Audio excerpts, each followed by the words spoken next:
So, how well did you sleep last night? Poor sleep among young people is a growing public health concern, with less than 50% of teens achieving the recommended 8 to 10 hours of sleep per night. We know that healthy sleep is critical to adolescent health and well-being, and that poor sleep can lead to increased risk of anxiety, poorer academic performance, and health problems later in life.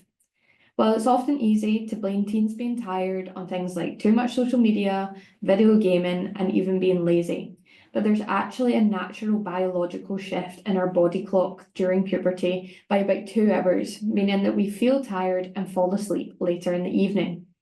This, combined with the need to get up early for school, creates what we call a perfect storm for poor sleep.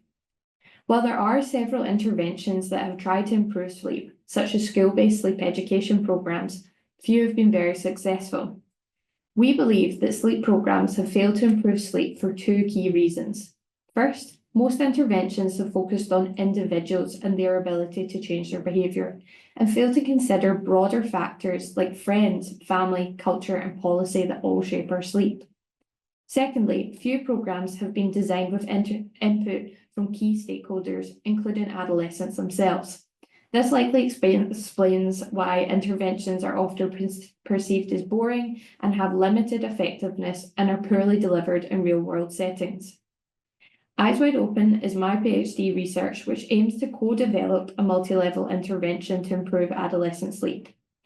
To do this, I have first conducted a review of existing adolescent interventions for sleep, and 59% of the 62 studies that we found were aimed at changing the individual adolescent sleep habits, presenting an exciting opportunity to go beyond the individual behaviour and develop a community, parent-based or policy-focused intervention.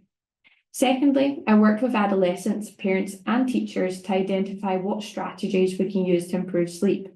To do this, we used a participatory method called photo voice, where adolescents took photos, analysed them in a group and shared their knowledge with the community as school exhibit. Results from this study so far point to several novel interventions, including public health campaigns, peer support, screening for sleep problems, and leveraging social media to raise awareness of sleep, all of which haven't really been done yet. The third and final step will be to run an arts-based workshop with young people and key stakeholders to assess the feasibility and acceptability and create a theoretical model of how this intervention will work. We hope that by using participatory and arts-based methods, we can create an intervention designed by adolescents for adolescents, giving voice to young people, empowering them to take part in research and be a partner in improving adolescent sleep.